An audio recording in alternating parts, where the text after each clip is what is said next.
No other BMW in its entire history has been more influential in its lineup than the M series of cars. Last episode we looked at the Aston Martin V12 Vantage. Today it's the 2011 BMW M5. I'm Michelle Rahal with the Drive Channel and thedrivechannel.com. When BMW cranked up its racing department known as M-Technic, it was primarily a separate division of the car maker. Over time, the lessons that they learned from racing worked their way up into a special lineup of production cars known as the M Series. The first M Series cars ever produced was the M1, and it's the only supercar ever built by BMW. This was primarily a racing car on the street. You remember that homologation thing? They had to produce a certain number of them in order to race.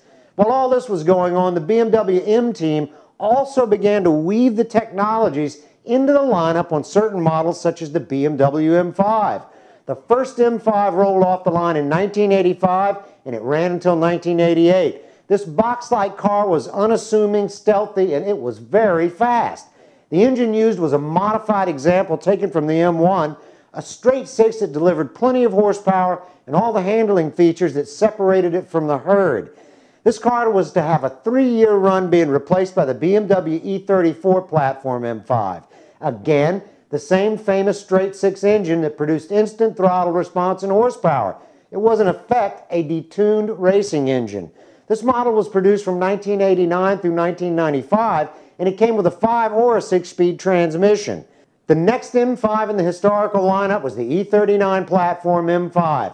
That introduced a 4.9-liter V8. These V8 engine cars were more technically and electronically advanced. The V8 and the soon-to-come V10 were both more complex in that they used twin airflow meters or air mass meters to control each bank of cylinders.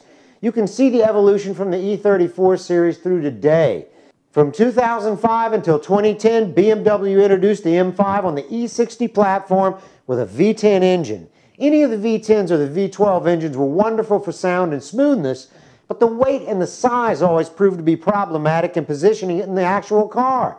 It was and still is a great car, but the emissions and the fuel consumption proved to be too much in the face of an ever-changing green world.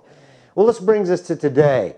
The new BMW M5, which is based on the F10 platform, and no longer will have the V10, but rather is going to come with a twin turbocharged 4.4-liter engine with a 7-speed dual-clutch transmission.